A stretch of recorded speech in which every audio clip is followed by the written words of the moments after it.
আমি তোমাদেরকে কি বলেছিলাম, আমি বলেছিলাম না ওই যে উকিলের কাছে যাচ্ছে তার মানেই কিন্তু ডিভোর্স, এটা নয়। হ্যাঁ, ও বলেছিল আমি উকিলের কাছে যাচ্ছি, কিন্তু সাথে এটাও যোগ করে দিয়েছিল যে 5 মাস ধরে এত অশান্তি আমি নিতে পারছি না। আমি তোমাদের গতকালকের ভিডিওতেই বলেছিলাম ও উকিলের কাছে যাবে বলেছে, ডিভোর্সে বা ডাইভোর্স বা বিবাহ বিচ্ছেদ যাই বলো না কেন, ও ওটার জন্য যাবে না। ওর পার্সোনাল কোনো কাজ আছে বা কেস সংক্রান্ত কোনো ব্যাপার থাকতে পারে বা কোনো কন্ট্রোভার্সি ক্রিয়েটারকে আবার সায়স্তাত করানোর জন্য কিছু না কিছু তো ও করতে পারে, যার জন্য সে উকিলের কাছে যাবে। কারণ ও ওই ব্যাপারটাকে উজ্জ্বল রেখেছিল, তোমাদেরকে বোঝানোর চেষ্টা করছিল হ্যাঁ আমাদের মধ্যে গন্ডগোল অশান্তি, সেই জন্য উকিলের কাছে যাচ্ছি। দেখেছো তো কি পরিমাণে নাটকবাজ, কি পরিমাণে তোমাদের মিথ্যে কথা বলে। মিথ্যে কথা মিন্স তোমাদের পুরো কি বলবো, গেম খেলছে, তোমাদের মানসিকভাবে তোমাদের সাথে গেম খেলছে। ও এক প্রকারে দেখাচ্ছে হাজবেন্ডের সাথে বিশাল পরিমাণে অশান্তি, তার পরক্ষণেই বলছে আমি উকিলের কাছে যাব। এবং আজকে এসে যখন সবাই মিলে বলছে ডাইভোর্সের ব্যাপারে বলছে, তখনই সে বলছে না আমি তো একবারও ডিভোর্সের কথা বলিনি, আমি তো একবার বিবাহ বিচ্ছেদের কথা বলিনি, আমি তো অন্য কেস, আমার তো অন্য কেস ঝুলে আছে, আমি সেই জন্যই গিয়েছিলাম। তাহলে ভাবো গেমটা কোথায় খেলছে, পুরো কন্ট্রোভার্সি দিচ্ছে তোমাদের, আর তোমরা ভরে ভরে তাদেরকে নিয়ে তাকে নিয়ে সমালোচনা করো, যাতে সেই জন্য কন্ট্রোভার্সি দিচ্ছে। সাথে দর্শকদেরও ইমোশনস নিয়ে খেলছে। বহু দর্শক যারা ওকে ছোট থেকে মিন্স যখন চ্যানেলটা শুরু করেছিল তখন থেকে দেখে এসেছে, তখন থেকে সাপোর্ট করে এসেছে, সেই মানুষগুলো ওর বিপক্ষে, সেই মানুষগুলো বলছে আর নিতে পারছি না। ও যে এরকম নাটকবাজ, ও যে এতটা মিথ্যেবাদী, সেটা আমরা এতদিনে এসে জানলাম। ওর ভালোবাসার মানুষগুলো ওকে ছেড়ে চলে গেছে, ওরা নিতে পারছে না ওর এই মিথ্যেচারিতা। যারা যারা 2-4টা মানুষ আছে তাদেরও কমেন্ট বক্সে সেরকম পরিমাণে কমেন্ট দেখতে পাচ্ছি না, বুঝতে পারছো? 10,000 ভিউজের মধ্যে হয়তো 10টা কমেন্টও ভালো আসেনি, বাকি সব নেগেটিভ। তাহলে ওর গ্রহণযোগ্যতা কোথায় পৌঁছেছে একবার চিন্তা করে দেখো তো, ওকে মানুষ কি চোখে দেখছে একবার চিন্তা করে দেখো তো।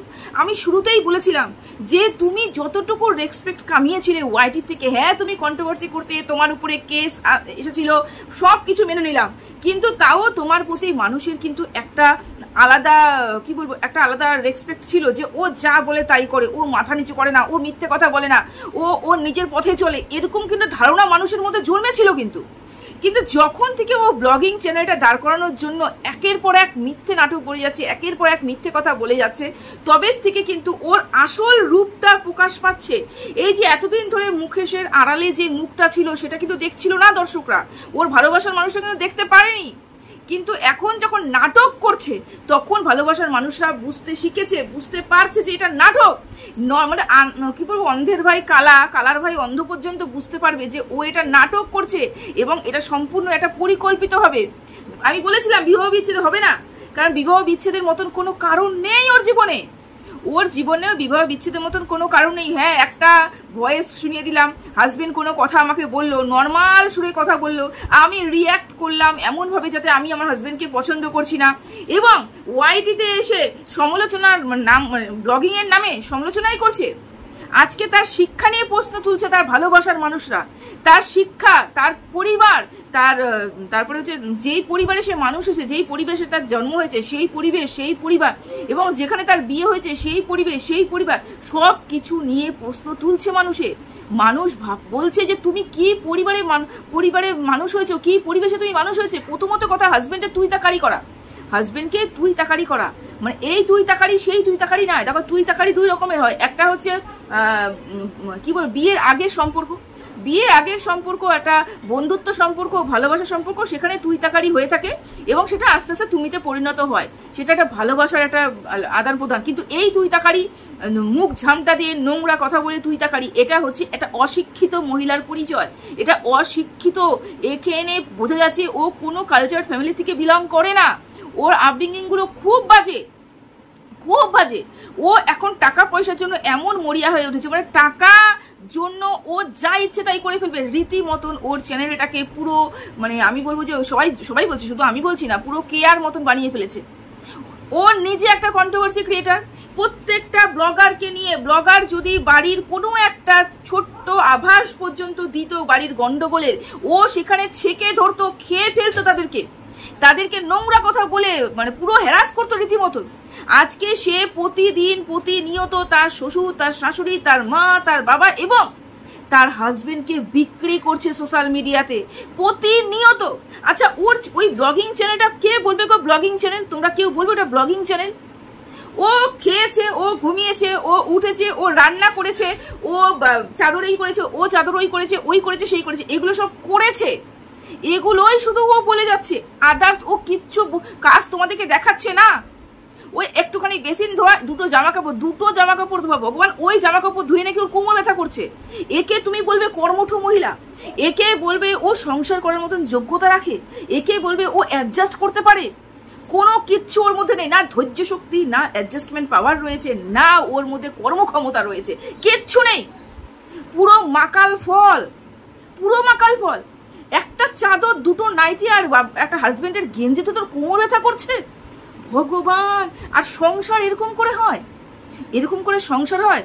হাজবেন্ড এবং ওয়াইফের মধ্যে, বললাম আগেও বলেছি, আজও বলবো, আগামীকালও বলবো, প্রচুর অশান্তি হয়, প্রচুর। দুজনে দেখো, দুটো মানুষ তো, দুটো মানুষের মানসিকতা কোনো মতেই এক হতে পারে না। দুটো মানুষ দু রকম ভাবে মানুষ হয়েছে, দুটো মানসিকতার আলাদা মানুষ।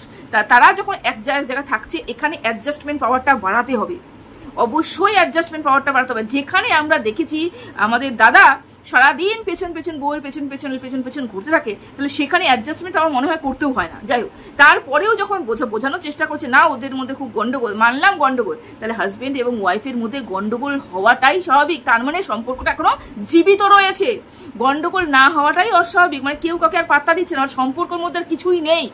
তো জীবিত সম্পর্ক গন্ডগোল লাগবেই, এবং সেটাকে মিটমাট করে নেওয়াটাই শ্রেয়, এবং এটাই হচ্ছে একটা সংসারের ধর্ম। ও কি চাচ্ছে? সংসারে আসবো, সংসার করব, হাজবেন্ডকে আমি যা বলবো হাজবেন্ড তাই শুনবে, হাজবেন্ড মুখের থেকে কোনো উচ্চবাচ্য করবে না, ওর কোনো মতামত থাকবে না, ওর মতামত দিবে না, ও কোনো কথা বলতে পারবে না, ওর রাগ ও প্রকাশ করতে পারবে না। তার মানে তো ও পোষ্য, তাহলে তো ওইটা হাজবেন্ড নয়, ওটা পোষ্য। যেটা ও বোঝানোর চেষ্টা করছে যে ও আমার উপর এই করেছে, আমার রাগ হলে মানুষ এই কাজগুলো করে, এবং এটাকে বিক্রি করা বুদ্ধিমানের কাজ নয়। তো এটা কোনো বুদ্ধিমানের কাজ নয় যে ঘরের অশান্তি ইন্টারন্যাশনাল প্ল্যাটফর্মে বসে আমি জানাচ্ছি, এটা আমার গায়েই পড়ছে।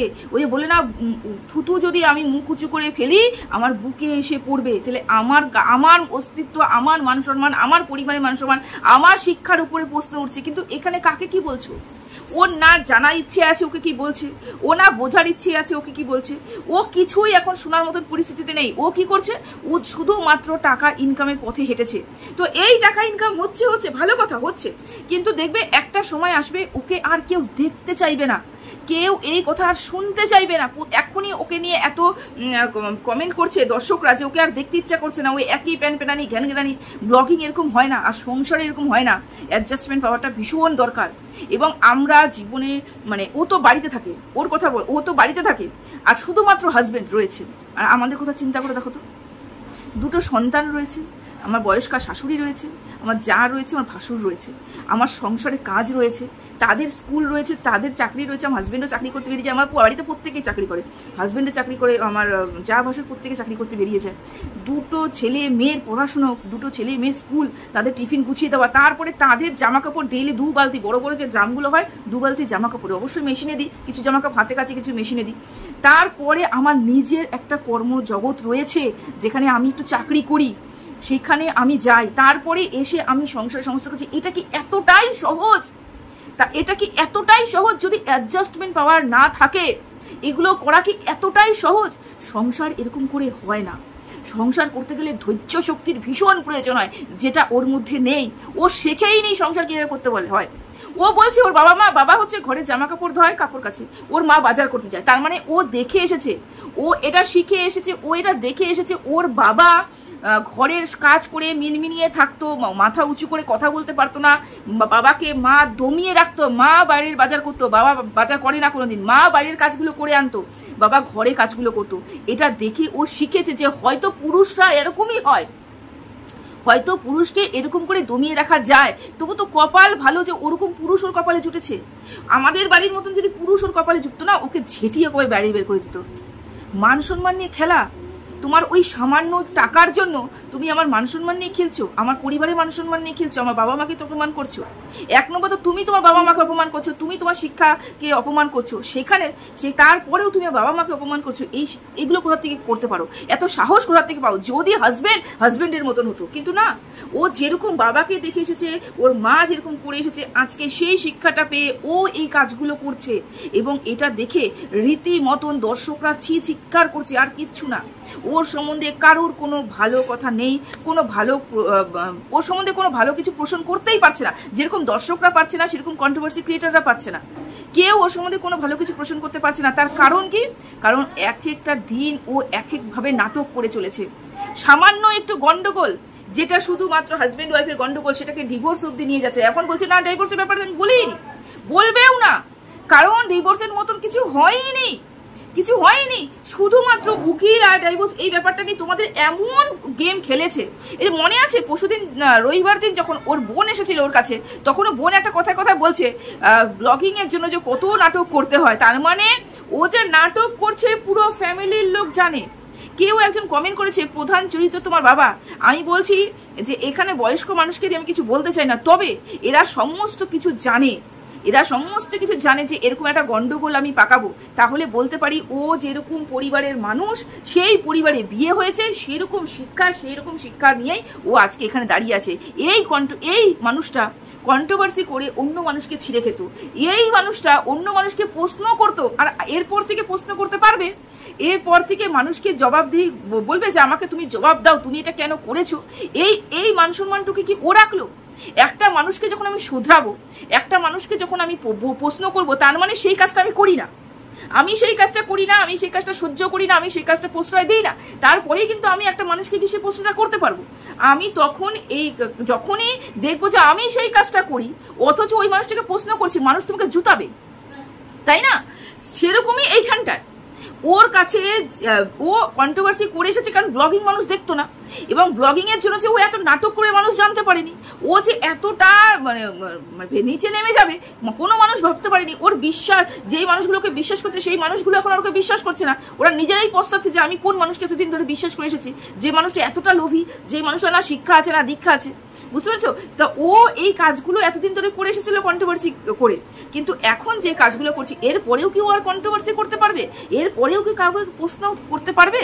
তখনই তো মানুষ প্রশ্ন করবে, তুই আগে কি করছিস সেটা বল, তুই তোর সংসারে কি করছিস, তুই তোর স্বামীকে কি করে রেখেছিস, তুই তো কিভাবে এই প্রশ্নগুলো করতে পারিস। এরপরে মানুষের শিক্ষা নিয়েও কথা বলতে পারবে, এরপর পরিবার নিয়েও কথা বলতে পারবে? পারবে না। কন্ট্রোভার্সি করতে গেলে নিজেকে আগে শুধরাতে হবে। আমি কন্ট্রোভার্সি করতে বসেছি, তার মানে আমার এই সৎ সাহসটা রয়েছে। ওই কাজগুলো যখন আমি প্রতিবাদ করছি, ওই কাজগুলো আমিও বাড়িতে করি না, আমি বাড়িতেও ওই কাজগুলো প্রশ্রয় করি না। আমার কাছে সম্পর্কটা সবার বড়, আমার কাছে এত বড় আমার অহংকার হয়ে যায়নি, এত বড় সেলফ রেসপেক্ট হয়ে যায়নি। সেলফ রেসপেক্ট থাকা ভালো, কিন্তু এতটা অতিরিক্ত আত্ম অহংকার ভালো নয়। এতটাও আমার হয়ে যায়নি যে আমি আমার স্বামীকে ছোট দেখাবো, আমি আমার শ্বশুর শাশুড়িকে ছোট দেখাবো, আমি আমার পরিবারের লোকজনকে ছোট দেখাবো। আমরা জয়েন্ট ফ্যামিলি, একসাথে সবাই মিলে থাকি। আমাদের বাড়ি বলে না, একসাথে অনেক বাসন লাগলে টুকটাক লাগে। তো আজকে 14 বছর প্রায় আমাদের হতে চলেছে, টুকটাক লাগেনি, গন্ডগোল লাগেনি? প্রত্যেকটা মানুষের লাগে, আমাদেরও লেগেছে। তাই বলি কি আমরা সংসার ছেড়ে চলে গেছি? না দিদি সংসার ছেড়ে চলে গেছে, না আমি সংসার ছেড়ে চলে গেছি, না শাশুড়ি সংসার ছেড়ে চলে গেছে। গন্ডগোল লাগে আমাদের। কারো একজন যখন বলছে, দিদি হয়তো কিছু বলছে, আমি চুপ করে শুনে যাচ্ছি, দিদি আমার থেকে বড়, মা বলছে, আমি চুপ করে শুনে যাচ্ছি। আমি বলার মতন পরিস্থিতিতে নেই, কারণ আমি সবার ছোট। আমার মা বাবা শিক্ষা দিয়েছে, বড়রা যদি কোনো কিছু বলে তোমার ভালোর জন্য বলছে, এবং সেটা তুমি মাথা নিচু করে গ্রহণ করো। তার মানে এটা নয় তোমাকে খারাপ করছে, তোমার খারাপের জন্য বলছে, সেটাও তুমি গ্রহণ করো, এটা নয়। তখন তোমাদেরকে বুঝিয়ে বলতে হবে। তার মানে এটাও নয় তুমি কোমর বেঁধে কি বলবো একদম বস্তি বাড়ির কলতলা ঝগড়া করবে, এই শিক্ষা মা বাবা দেয়নি। ঝগড়া কোনো দিনও করবে না, বুঝিয়ে বলবে যে এটা ভুল হচ্ছে, ওটা ঠিক। এই করে আজকে 14টা বছর কাটিয়েছি, একসাথে সংসার করছি। আমি, আমার যা, আমার ভাসুর, আমার শ্বশুর শাশুড়ি, সবাই। তো এগুলো হচ্ছে অ্যাডজাস্টমেন্ট। আমি বাড়িতে যদি আমি নিজে সবকিছু ঠিকঠাক রাখি, তাহলেই তো আমি অন্যকে প্রশ্ন করতে পারবো, তুমি ওটা কেন করছো, এটা অন্যায়, ওটা ভুল। যখন আমি ভুল করছি, আমার এই সৎ সাহসটা আসবেই না আমি বাইরের লোককে প্রশ্ন করব। তাহলে কিভাবে এতদিন ধরে কন্ট্রোভার্সি করছিল, কিভাবে দর্শকদের ঠকাচ্ছিল, কিভাবে নিজে দর্শকদের ইমোশনস নিয়ে খেলছিল, আজও সেটা করছে। আজও সেটা করছে এবং বড় বড় লেকচার মারছে বসে বসে। ওর লেকচার শুনলে পায়ের রক্ত মাথায় উঠে যাচ্ছে, বিশ্বাস করো। ওর লেকচারগুলো শুনলে পায়ের রক্ত মাথায় উঠে যাচ্ছে। যাই হোক, আরেকটা কথা সে বলেছে, মানে কথার তো কোনো মিল নেই, কথা এবং মুখের এক্সপ্রেশনের কোনো মিল নেই। ও চিন্তা করে যে কথাগুলো বলছে, বানিয়ে বানিয়ে যে কথাগুলো বলছে, ও চোখ দেখলে বোঝা যাচ্ছে ও বানিয়ে বানিয়ে কথা বলছে। এবং এই কথাগুলো, এই যে ডিভোর্স দিয়ে দেবো, এই করে ফেলবো, ওই করে ফেলবো, খাবো না, রান্না করবো না, এগুলো যে বলছে না, এগুলো ভিডিও থ্রুতে তার হাজবেন্ডকে বলছে। ও ভিডিও থ্রুতে তার হাজবেন্ডকে বলছে, কারণ ওর হাজবেন্ড ভিডিও দেখে, সেই কারণে ভিডিও ডাইরেক্ট না বলে ভিডিও থ্রুতে হাজবেন্ডকে বলছে। কন্টেন্টও হয়ে গেল, হাজবেন্ডের সাথে ঝগড়াও হয়ে গেল, হাজবেন্ডকে শোনানো হয়ে গেল আমি ডিভোর্স দেবো। কিন্তু হবে না, কোনো দিনও তাদের মধ্যে ডিভোর্স হবে না। ডিভোর্স হওয়ার মতন তাদের মধ্যে কিচ্ছু নেই, কিচ্ছু নেই, বুঝতে পেরেছো? আর একটা কথা, পেট গরম হয়ে গেছে, পেট ভার, জলমুড়ি খাবো, এই করবো সেই করবো, কথার মিল পেয়েছো? কি করলো? মোমো নিয়ে এসে ঝাল ঝাল চাটনি এনে মোমো খায়। পেট ভার হলে কে মোমো খায় রে বাবা? কি মোমো খায়? বলছে একটা, করছে একটা, চিন্তা করছে একটা, দেখাচ্ছে একটা। পুরো ও মানে জিলেপির প্যাচ পেঁচাচ্ছে, কোনটা করলে ভিউজ হবে, কোন গেমটা খেলে ভিউজ হবে, কোন গেমটা খেলে ভিউজ হবে, এগুলো করে দর্শকদের মাথায় পুরো বাড়ি মারছে। যেই দিন প্রত্যেকটা দর্শক, ওর ভালোবাসার দর্শকগুলো ওর চরিত্র বুঝতে পারবে, সেই দিন ওর জীবনের শেষ দিন। মিনস আমি কোনো খারাপ কিছু বলছি, মানে ওর চ্যানেলের শেষ দিন। ওর চ্যানেল আর দাঁড়াতে পারবে না। একবার যদি এই চ্যানেল ডুবে যায় না, এই চ্যানেল আর দাঁড়াবে না। কিন্তু এই চ্যানেল থেকে যতটুকু টাকা ইনকাম করেছে, মান সম্মান সবটুকু হারিয়েছে। ওর প্রতি যতটুকু মানুষের রেসপেক্ট ছিল হারিয়ে ফেলেছে ও। কেউ ওকে আর রেসপেক্ট করবে না, কেউ ওর কথা বিশ্বাস করবে না। এমনকি কন্ট্রোভার্সিটাও ঠিকঠাক করে কেউ বিশ্বাস করবে। নতুন নতুন কন্টেন্ট আসবে, হয়তো করবে, হয়তো বলবে, কিন্তু মানুষ ওকে প্রশ্ন করবে, তুমি কি করেছিলে, তুমি কি করছো, তুমি মানুষকে প্রশ্ন করছো, এগুলোই বলবে। ধিক্কার, শুধু শুধু ধিক্কার জানে। নোংরার থেকে নোংরা, মানে কি বলবো বলো তো, ভাষা খুঁজে পাচ্ছি না ওকে বলার মতন, আমি ভাষা খুঁজে পাচ্ছি না। সত্যি এত নাটকবাজ, আগে বুঝতে পারিনি। এত নিচু, এত শিক্ষার অভাব, হাজবেন্ডকে তুই তাকারি করে এরকম গালিগালাজ দিয়ে হাজবেন্ডকে জনসম্মুখে অপমান করা, এরকম নোংরা, শুধুমাত্র কয়েকটা টাকার জন্য, ভিউজের জন্য। বুঝতেই পারিনি, এটা শিক্ষার অভাব। টাকা কি আমাদের দরকার নেই বলো তো? আমরা কি বিশাল কোটিপতি ঘরের মহিলা? আমাদের টাকার দরকার নেই? অবশ্যই রয়েছে। টাকা প্রত্যেকটা মানুষের দরকার, কিন্তু সেইখানটায় কি বলবো বলো তো, একটা নিজের শিক্ষা এবং নিজের বাবা মার শিক্ষা এবং আমার শ্বশুর শাশুড়ির পরিবারের আমি বৌমা, তাই তো, সেগুলো মর্যাদা সবকিছু আমার হাতের মুঠোয়। আমাকে এগুলো ধরে রাখতে হবে, সব কিছু বিচার বিবেচনা করে তারপরেই আমি কোনো পদক্ষেপ উঠাতে পারি। হুট করে পদক্ষেপ উঠাতে পারি না। কি বলবো, আমি ব্লগিংই করতে পারছি না। আমার এতটাই সময়ের অভাব, আমি ব্লগিংই করতে পারি না, এতটা সময় অভাব। কিন্তু আমি যদি ব্লগিং করি মানে আমার কাজের শেষ নেই। আমি যদি ব্লগিং করি আমার কাজের শেষ নেই। এত কাজ, ব্লগিং আমার আটে না। 1 ঘন্টা ধরেও যদি আমি একটু একটু করে যদি পার্ট দেখাই, তবু আমার 1 ঘন্টা একটা ব্লগিংয়ে যাবে। আমি যদি একটু একটু করে পার্ট দেখাই, এত কাজ রয়েছে, কিন্তু ওই যে সময়ের অভাব, আমার পক্ষে সম্ভব হয় না। ঠিক আছে, চলো, ভালো থেকো, সুস্থ থেকো, টাটা।